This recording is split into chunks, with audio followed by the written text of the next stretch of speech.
What we saw in the Commons this week was not simply a parliamentary outburst, it was an eruption, a moment of clarity that cut through the usual fog of Westminster civility. Tom Tugendhat, the former security minister and a soldier who knows something about loyalty and betrayal, stood up and asked the question that every serious observer of government should now be asking: who the hell's side are you on? This was no rhetorical flourish. It was a cri de coeur born of personal experience, professional outrage, and national alarm. And Tugendhat's fury was aimed not at China, not even primarily at the accused, but at his own government and at a Labour administration now, which, in his view, has lost the will to defend Britain's security. So, looking at what happened, two men, Christopher Cash and Christopher Berry, were charged under the Official Secrets Act for allegedly passing information to China.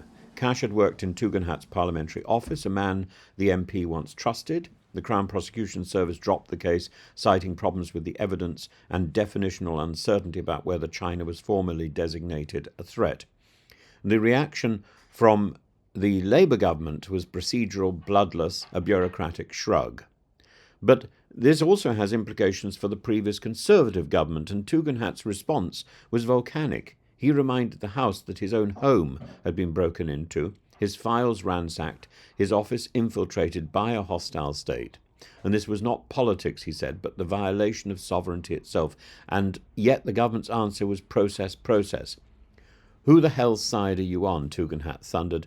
We are not sent here to be civil servants. We are sent here to lead the country. And that single line captures the moral fracture now visible at the heart of British politics. Tugendhat stands for a vision of leadership that demands moral courage, the willingness to act decisively, even at diplomatic cost. And what he accuses Starmer's government of is not treachery, but timidity, the substance of administrative comfort, the substitution of administrative comfort for national resolve.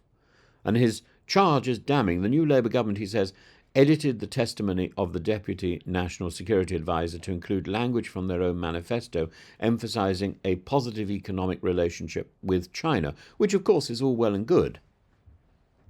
That, Tugendhat argues, weakens the prosecution, though, blurring the clarity of Britain's threat assessment, and told Beijing exactly what it wanted to hear, that London's appetite for confrontation had waned.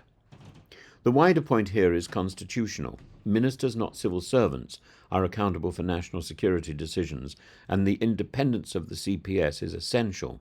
But independence is not abdication. If ministers retreat behind process and refuse to ensure the integrity of the evidence, then the machinery of state becomes paralysed by its own rules.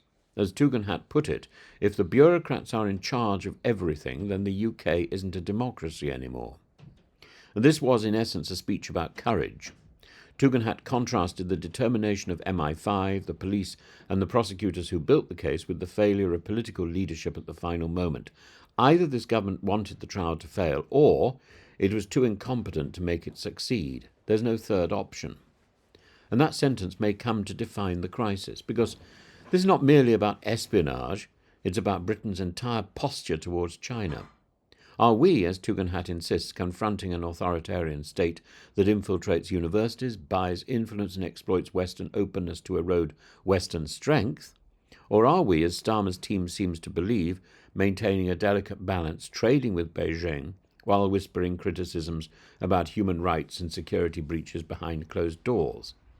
Or do we want a third alternative, which is the best, to be honest, to be open, and to reach out in friendship and trade?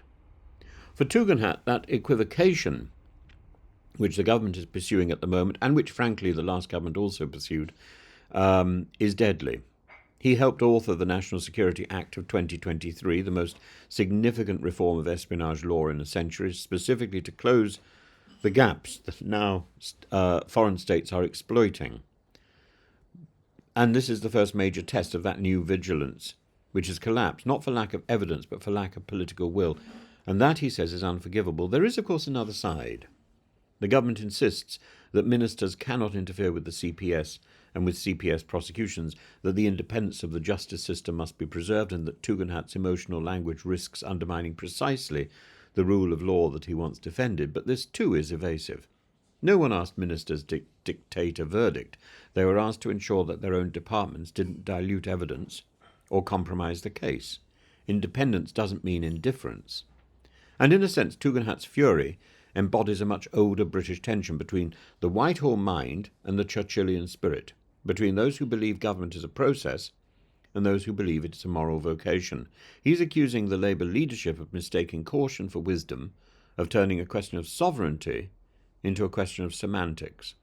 And this matters far beyond the courtroom. The Chinese Communist Party, he said, trades with us not because it admires our democracy, but because it wants our money, our technology, and our silence.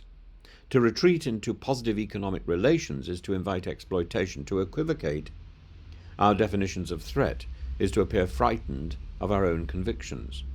Tugendhat's outburst may yet have consequences for his own party.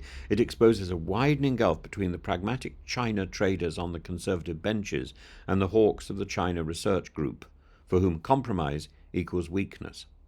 But in truth, the moment transcends party. It cuts to the heart of what Britain means when it says it is sovereign. It also shows up a person on the Conservative side who has the makings of a leader and could well take over from Kemi Badenoch and could bring the Conservative Party back to the centre. A government that cannot defend its people or deliver justice, Tugendhat said, forfeits the right to govern. Harsh words, but in them lies a challenge that every serious democracy must face. When the line between caution and cowardice begins to blur, who indeed is actually on our side? This isn't merely a row about espionage, it's a test of national integrity. It's not so much about China, it's about us, whether Britain still has the courage to act as a sovereign state in an age when moral clarity itself is treated as a diplomatic liability.